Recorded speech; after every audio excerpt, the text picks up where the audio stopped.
एक तूफानी रात जिसमें एक शख्स का सामना मौत के पार की दुनिया से होता है। एक थिएटर जहां भूत मनोरंजन करते हैं और आखिर क्या सच में मैन इन ब्लैक होते हैं? ये 3 खौफनाक कहानियां आज मैं आपको सुनाने वाला हूं, लेकिन उससे पहले यूनिक हॉरर स्टोरीज के लिए चैनल को सब्सक्राइब करना ना भूले। अब बिना किसी देरी के बढ़ते हैं इन कहानियों की ओर।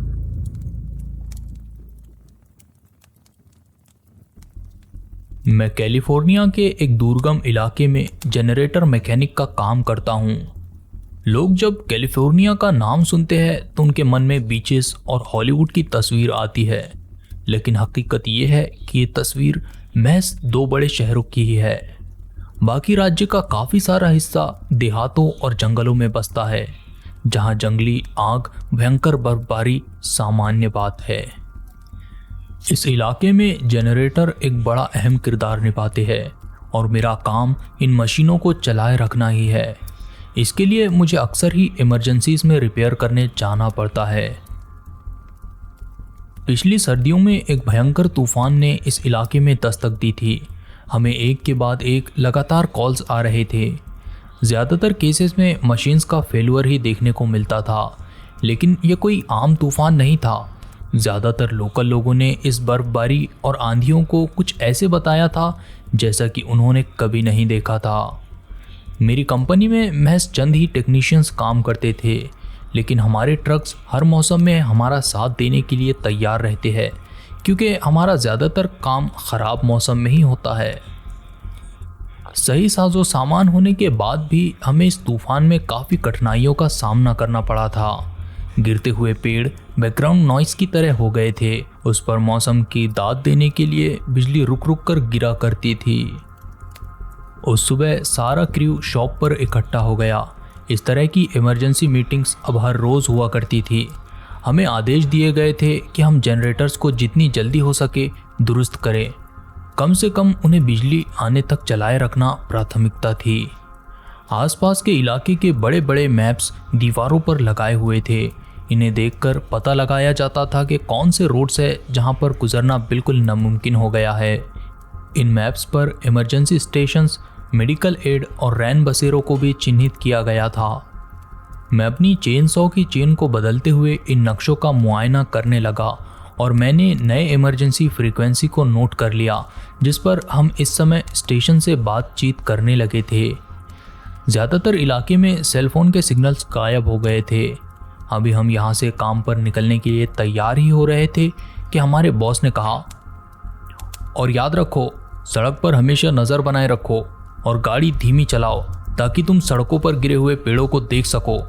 हमें मंगलवार वाली घटना दोहरानी नहीं है। Good luck, stay safe.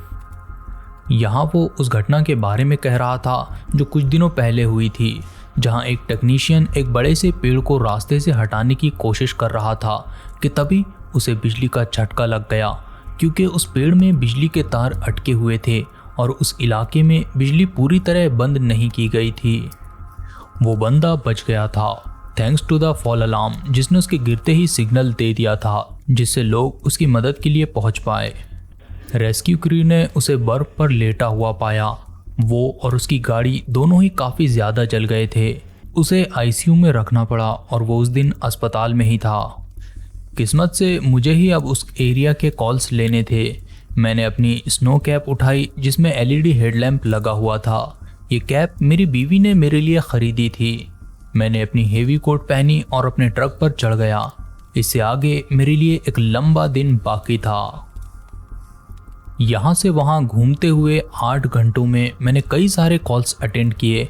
ज़्यादातर समय काम कुछ ज़्यादा नहीं होता है, कहीं टाइट वाल्व तो कहीं मिक्सर की ख़राबी और थोड़ा बहुत तारों का झमेला। ज़्यादातर समय मैं जहाँ भी गया वहाँ मुझे अच्छे लोग ही मिले जिन्होंने मेरा आभार माना। कुछ ने मुझे टिप में पैसे दिए और किसी ने वाइन की बोतल। एक पशु किसान ने तो मुझे भुना हुआ मांस भी दिया, जिसे मैंने स्वीकार कर लिया। हालांकि हमारी कंपनी पॉलिसी कहती है कि हमें किसी से भी कोई टिप नहीं लेनी है, लेकिन मैं लजीज मांस को कैसे मना कर सकता था।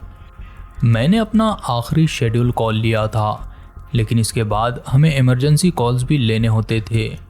ट्रक का पिछला हिस्सा इलेक्ट्रिक सामान से भरा पड़ा था।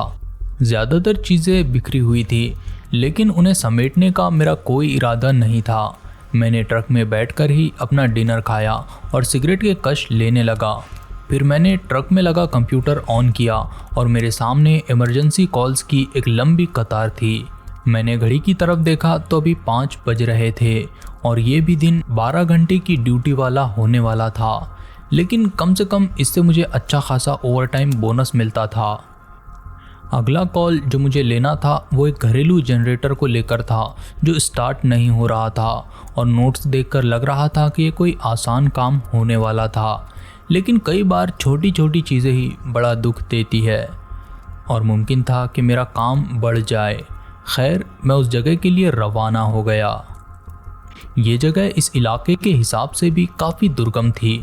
मैं एक पतली सड़क से होते हुए उस जगह के पास से गुजरा जहां पिछले दिनों हमारे साथी का एक्सीडेंट हुआ था।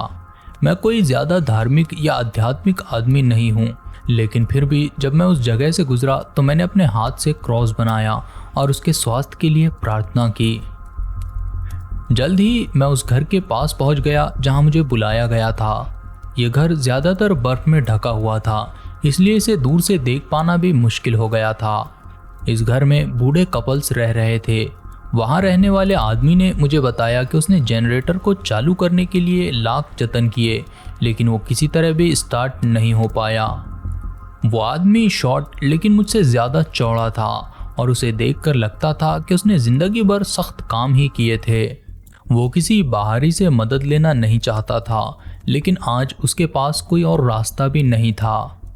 पहले तो उसने इस अंधेरी सर्द रात में मेरे साथ जनरेटर तक जाने की सोची, लेकिन उसकी बीवी ने कहा, तुम अंदर ही रहो, वो अपना काम खुद कर लेगा। और वो आदमी उसकी बात मानकर अंदर चला गया। ये मेरे लिए अच्छा ही था कि वो आदमी मुझे अकेला काम करने दे। कई बार लोग हमें देखकर सीखने की कोशिश करते हैं, जो कि ठीक है, लेकिन कई सारे ऐसे भी लोग होते हैं जो बिना किसी टेक बैकग्राउंड के हमें मुफ्त की सलाह देकर हमारा काम और ज़्यादा मुश्किल कर देते हैं। मैं अपने ट्रक की हेडलाइट्स की रोशनी में उस जनरेटर को बर्फ से ढका हुआ देख सकता था। इस जनरेटर पर एक मोटी तह जमी हुई थी, जिसे मैंने वहां से हटाया और फिर टूल्स की मदद से उसका ऊपरी ढक्कन खोल दिया। जनरेटर की एक वेल्व को एडजस्ट करके मैं मोटर को स्टार्ट करने के लिए तैयार था। इससे पहले कि मैं इसे स्टार्ट कर पाता, जनरेटर की स्क्रीन पर एरर आया, जिसका मतलब ये था कि मुझे इसे अपडेट करने की ज़रूरत थी। मैंने फ्लैश ड्राइव मशीन में लगाई। इसे अपडेट होने में 800 सेकंड्स लगने वाले थे। जब आप खुले में सर्द आंधियों के बीच खड़े हो, ये आपकी ज़िंदगी के सबसे लंबे 800 सेकंड्स होते हैं। खैर, मैंने मशीन को अपडेट पर लगाकर सिगरेट सुलगाई और कश लेने लगा। थोड़ी देर बाद तेज़ हवाएं अचानक चलनी बंद हो गई। इससे पहले तो मैंने राहत की सांस ली, लेकिन फिर मुझे थोड़ा अजीब भी महसूस होने लगा था। वैसे तो सर्दियों में जंगली इलाकों में जानवरों की ज़्यादातर आवाज़ें नहीं आती है, लेकिन जो कीट पतंगे भी थे उनकी आवाज़ भी अचानक से आनी बंद हो गई थी। जंगल के जीव ऐसा व्यवहार तब करते हैं जब आसपास कोई शिकारी हो। मैंने तुरंत ही अपनी आसपास नज़रें घुमाई और अचानक ही मुझे पेड़ों के बीच से कोई चीज़ हिलती हुई दिखाई दी।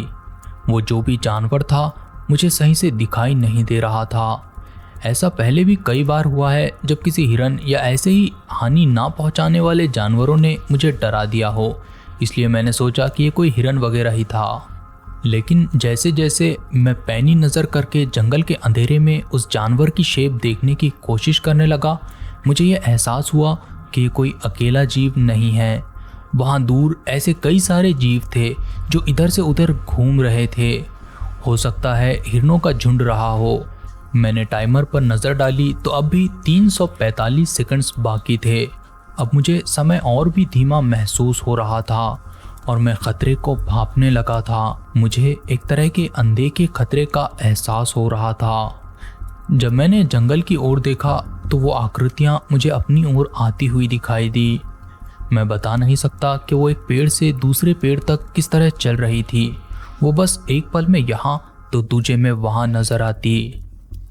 जैसे जैसे वो आकृतियाँ मेरे करीब आ गई, मुझे उनकी तस्वीर अब और साफ नजर आने लगी थी और जिसे देखकर मेरे रूह कांप गई। जैसे ही वो आगे बढ़े और जब सही से दिखाई देने लगे तो मैंने देखा कि वो इंसानों की तरह दिखाई दे रहे थे। उनमें से कुछ छोटे तो कुछ बड़े, मानो जैसे इंसानों का ग्रोह हो। लेकिन ऐसा नामुमकिन ही था। इस मौसम में भला यहाँ पर कोई क्यों ही आएगा। मैंने घबराहट में टाइमर की तरफ देखा तो अब 115 सेकंड्स बाकी थे। मैं उनके चेहरे की डिटेल्स अब भी नहीं देख सकता था क्योंकि वो अंधेरे से लिपटे हुए से मालूम हो रहे थे और उस जगह इतनी रोशनी नहीं थी कि कुछ दिखाई देता। मैंने खुद को अपने आप पर काबू रखने को कहा। मैं कई दिनों से डबल शिफ्ट कर रहा था और इस मौसम में रहकर सारा दिन बर्फ़ को देखने से आपका दिमाग आपके साथ खेल खेल सकता है और ऐसी चीज़ें दिखा सकता है जो हकीकत में होती ही नहीं। मैंने खुद को समझाने की कोशिश की कि मुझे बस नींद की ज़रूरत है, लेकिन जैसे जैसे वो दानव मेरे करीब आ रहे थे मुझे खुद को बहलाने में और दिक्कत होने लगी थी। मैं उनसे नज़रें हटाना नहीं चाहता था, लेकिन मुझे अपने ट्रक तक जाने का रास्ता भी सही से देखना था, जस्ट इन केस कि मुझे यहाँ से भागना पड़ जाए। खैर अब बस 30 सेकंड ही बाकी थे। अब जब मैंने अपनी नज़रें उठाई तो ऐसा महसूस हो रहा था मानो वो दानव मेरे चारों ओर फैल गए हो और मेरे करीब आकर मुझे घेरने की कोशिश कर रहे हो। अब मैं बहुत ज़्यादा डर गया था और मैंने अपनी आंखें बंद कर ली थी। इस रूह कपा देने वाली सर्दी में भी मेरे जिस्म से पसीना फूटने लगा था। मुझे अपनी सांसें भी तेज़ होती हुई सी सुनाई दे रही थी और फिर अचानक ही क्लिक, मुझे जनरेटर से क्लिक की आवाज़ आई। अपडेट टाइमर ख़त्म हो चुका था और इंजन खुद ही स्टार्ट हो गया। इंजन इतनी तेज़ आवाज़ में चालू हुआ था कि मुझे अपने कान पर हाथ रखना पड़ा। फिर इंजन एक तेज़ रफ्तार से चलने लगा और इससे जुड़ी तारों में बिजली कूदने लगी और फिर धीरे धीरे घर के आसपास लगी सारी लाइट्स चालू हो गई और चारों ओर रोशनी फैल गई। मेरी बंद आंखों ने जब तेज़ रोशनी को महसूस किया तो मैंने आखिरकार अपनी आंखें खोल दी। तेज़ रोशनी में मेरी आंखों को एडजस्ट होने में थोड़ा समय लगा, लेकिन फिर जब वो इस नई रोशनी की आदी हो गई तो मैंने आसपास देखा कि क्या वो आकृतियाँ महज मेरी इमेजिनेशंस थी या सच में वहाँ कोई था। लेकिन अंधेरे के साथ वो आकृतियाँ गायब नहीं हुई थी।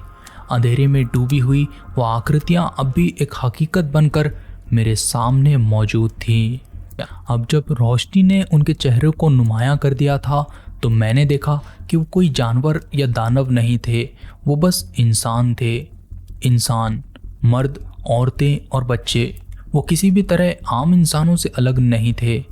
ये देखकर मैंने राहत की सांस ली, क्योंकि इनसे डरने की कोई बात नहीं थी। ये कोई दानव नहीं थे, ये तो बस इंसान ही थे, बिल्कुल मेरी तरह। इनसे डरने की कोई बात नहीं थी। लेकिन फिर मेरे दिमाग के दूसरे हिस्से ने मुझे चिल्लाकर कहा, मूर्ख, सही से देख। इस ख्याल के आते ही मैंने दोबारा से उन्हें देखने की कोशिश की कि आखिर मैं देख क्या रहा हूँ। वो लोग चुपचाप मेरी तरफ ही देख रहे थे।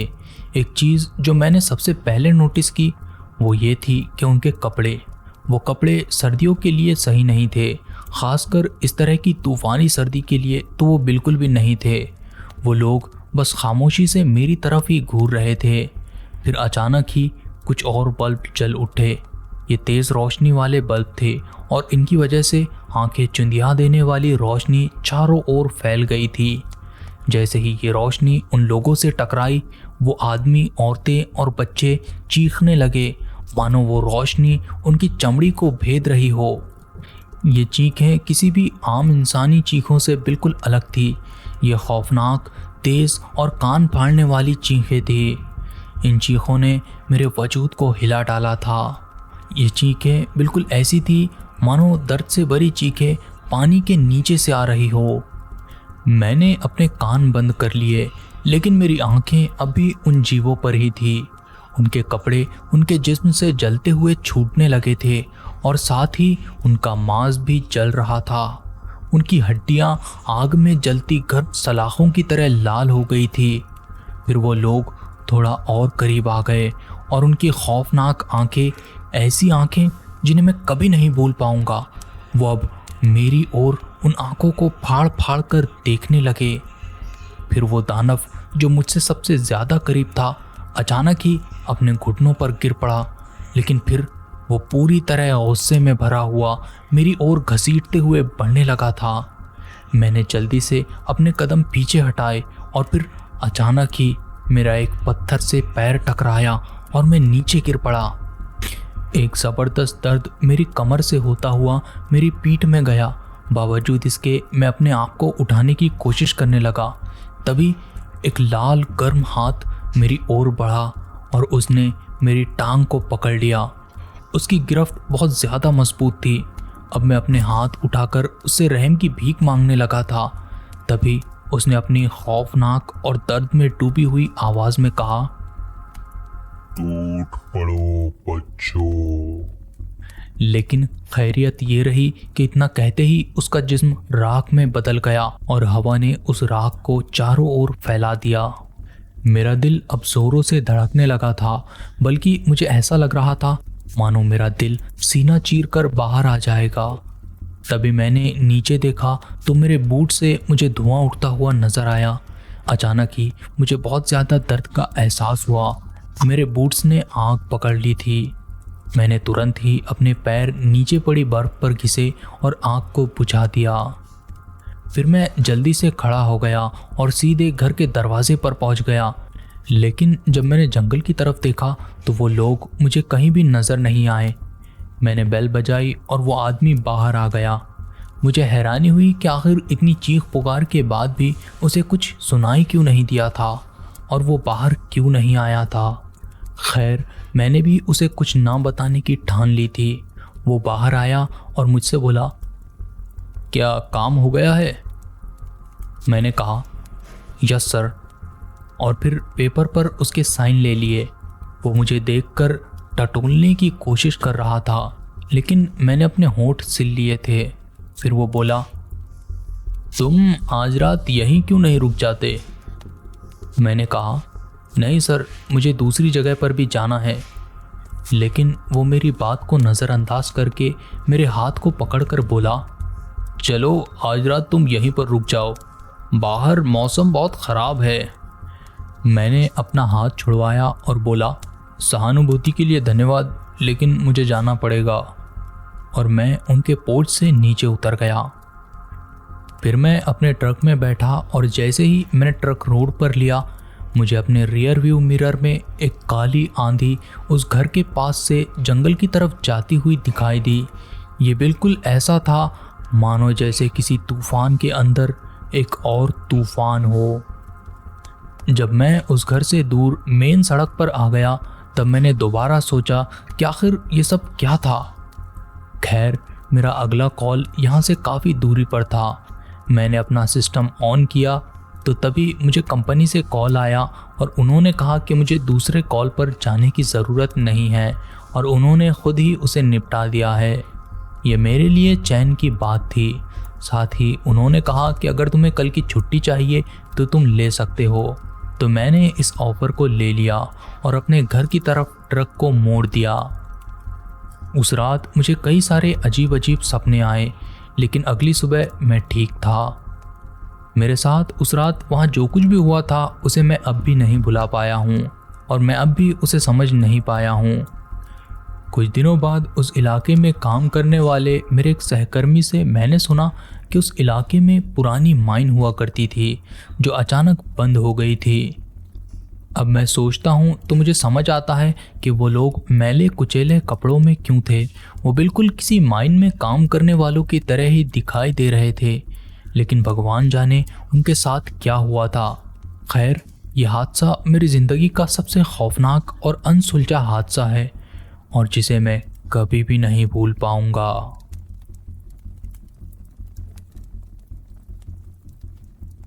2006 में मैंने एक लोकल मूवी थिएटर में काम करना शुरू किया। मैंने कई सारी भूतों और परछाइयों की कहानियां यहाँ मेरे सुपरवाइज़र से सुनी हुई थी, जिसका ज़्यादातर समय ऊपरी मंजिल पर प्रोजेक्टर्स की देखभाल करते ही गुजरता था। मेरे साथ यहाँ काफ़ी समय तक कोई अनहोनी नहीं हुई, लेकिन फिर मुझे शिफ्ट सुपरवाइज़र की पोस्ट पर प्रमोट कर दिया गया। जब मैं ऊपरी मंजिल पर अकेले समय बिताने लगा तो मुझे भी उन चीज़ों का सामना करना पड़ा। सबसे पहले जब मेरा उनसे सामना हुआ वो बिल्कुल भी भयानक नहीं था। उस समय हमारे पास डिजिटल प्रोजेक्टर्स नहीं हुआ करते थे और हमें हाथों से ही प्रोजेक्टर में फिल्म लगानी पड़ती थी। अभी मैं ऐसे ही एक प्रोजेक्टर पर काम कर रहा था कि तभी मुझे अपनी आंख के कोने से कोई अंधेरे में डूबे हुए हॉल में चलता हुआ दिखाई दिया। मैंने सोचा ये मेरा कोई कोवर्कर हो सकता है, क्योंकि ये किसी आदमी की तरह ही लग रहा था। वो परछाई मेरी तरफ आई और मेरे करीब प्रोजेक्टर के पीछे से निकल गई। मैंने उसके पलटकर वापस आने का इंतज़ार किया, लेकिन वो कभी वापस ही नहीं आया। मुझे लगा वो मुझे डराने की कोशिश कर रहा है, तो मैंने जल्दी से प्रोजेक्टर के आसपास नज़रें दौड़ाई, लेकिन वहाँ पर कोई नहीं था। मैंने घूम घूम कर चारों ओर देखा, लेकिन यहाँ कोई भी नहीं था। तभी मैंने गौर किया कि जिस प्रोजेक्टर के पास वो शख्स गायब हुआ था वो थिएटर नंबर 7 का प्रोजेक्टर था। ज़्यादातर कहानियाँ जो मैंने सुन रखी थी वो इसी थिएटर को लेकर थी। मैंने प्रोजेक्टर की थ्रेडिंग की और उस घटना को नज़रअंदाज करके वहाँ से चला गया। उस दिन और कुछ नहीं हुआ। कुछ महीनों बाद मुझे एक लंबी शिफ्ट में काम करना था और मेरी ड्यूटी नंबर 7 पर लगी थी। जैसा कि मैंने आपको बताया कि इन प्रोजेक्टर्स में हमें फिल्म रील्स भरनी पड़ती थी, लेकिन उस दिन मैंने देखा कि रील प्रोजेक्टर में लगी हुई थी और उसे रोल कर रही थी। ये तो ठीक था, लेकिन रील का बॉक्स रील की लाइन में ही उलझा हुआ था और जैसे जैसे प्रोजेक्टर रील को खींच रहा था वैसे वैसे वो और भी ज़्यादा उलझती जा रही थी। मैंने जैसे ही ये सब देखा मैंने तुरंत प्रोजेक्टर को बंद कर दिया और चीख कर उस आत्मा से कहा कि वो मुझे परेशान करना बंद कर दे, वरना मैं ओझा को बुला लूँगा। इसके बाद मेरे साथ वहाँ काम करते हुए कुछ और ख़ास नहीं हुआ। मैंने कुछ समय तक वहाँ काम किया और फिर मैं किसी और जगह काम करने लगा, लेकिन फिर कुछ सालों बाद जब मुझे दोबारा काम की ज़रूरत पड़ी तो मुझे उसी थिएटर में असिस्टेंट मैनेजर की पोस्ट ऑफ़र हुई। एक दिन मुझे फ्यूज़ बॉक्स को देखने की ज़रूरत पड़ी। अभी मैंने बॉक्स खोला ही था कि मुझे वुश किसी के मेरे पास से गुजरने की आवाज़ आई। मैं जल्दी से पलटा और मैंने एक परछाई को देखा जो हॉल की तरफ जाते हुए गायब हो गई। मैंने हिम्मत जुटाकर उससे कहा, ओह, तो तुम अब भी यहाँ हो? जाहिर है उस आत्मा ने कुछ नहीं कहा, लेकिन मैं जब भी ऊपर जाता मैं हेलो बोलकर ही जाया करता था। जब प्रोजेक्टर्स को बदलकर डिजिटल कर दिया गया तब ऊपर भूतहा घटनाएं होनी बंद हो गई, लेकिन अब हमें निचले फ्लोर पर परछाइयाँ दिखाई देनी शुरू हो गई। एक दिन हम थिएटर 7 के पर्दों को बदल रहे थे। एक लड़के ने सीढ़ी वहाँ लगाई हुई थी ताकि ऊपर चढ़कर पर्दे की ऊपरी साइड को फिक्स किया जा सके, लेकिन अचानक ही उसने सीढ़ी छोड़ दी और वो धड़ाम से नीचे गिर गई। मैंने उससे पूछा कि आखिर क्या हुआ है, तो उसने कहा कि उसे सीढ़ी के ऊपर कोई परछाई बैठी हुई दिखाई दी थी और फिर वो वहाँ से उसकी आंखों के सामने ही गायब हो गई। इस घटना को देखकर वो लड़का बहुत ज़्यादा डर गया था। वो आत्मा जो भी थी उसने कभी किसी को डायरेक्ट नुकसान नहीं पहुँचाया, लेकिन वो हमें परेशान ज़रूर किया करती थी। धीरे धीरे ये सब घटनाएं कम होने लगी और फिर महीनों तक यहाँ पर कोई भूतहा घटना नहीं हुई। शायद वो भूत बोर हो गया था और उसने यहाँ से चले जाना ही बेहतर समझा।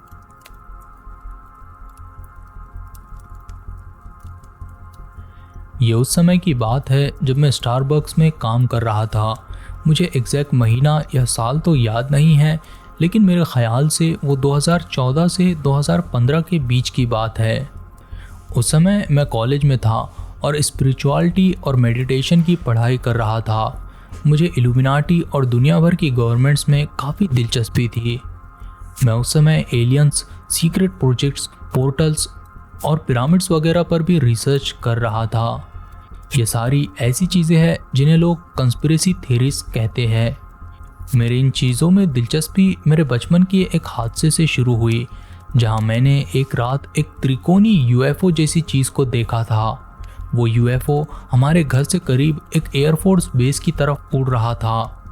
उसे मेरे साथ साथ मेरे पिताजी ने भी देखा था। वो चीज़ बिल्कुल ही खामोशी से उड़ रही थी। मुझे याद पड़ता है कि उसके हर कॉर्नर में सर्कल्स बने हुए थे। वो हमसे 1 मील की ऊंचाई पर नॉर्थ ईस्ट की तरफ जा रहा था। जैसे जैसे मैं बड़ा हुआ, मैंने अपने अनुभव उन लोगों के साथ साझा किए जिन्हें इन बातों में दिलचस्पी होती थी। मैं अपने कोवर्कर्स को भी इन बातों के बारे में बताता था, और जैसा कि मैंने आपको कहा, उस समय मैं स्टारबक में काम कर रहा था। एक दिन मैं काम पर जाने के लिए ड्राइव कर रहा था, तभी मुझे अपनी कार में सल्फर जैसे केमिकल की गंध आई। ये गंध पार्किंग गैराज तक पहुंचने तक मेरी कार में ही मौजूद थी। मुझे नहीं पता कि यह गंध कैसे और कहां से आ रही थी, और आखिर ये मेरे साथ साथ कैसे चल रही थी। खैर, मैंने अपना सामान निकाला और स्टारबक्स में चला गया।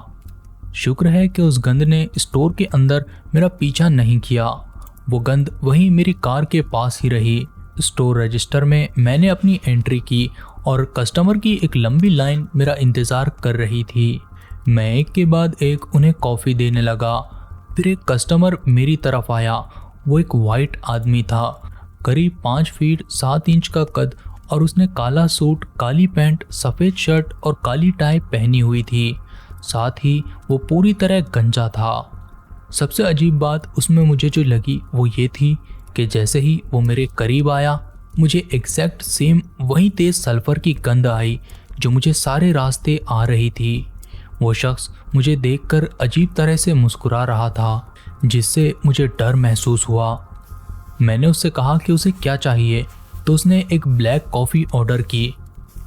मैंने उसे कॉफ़ी दी और मुझे याद नहीं कि उसने कैसे पेमेंट किया था, लेकिन उसने जो कहा वो मुझे आज भी याद है।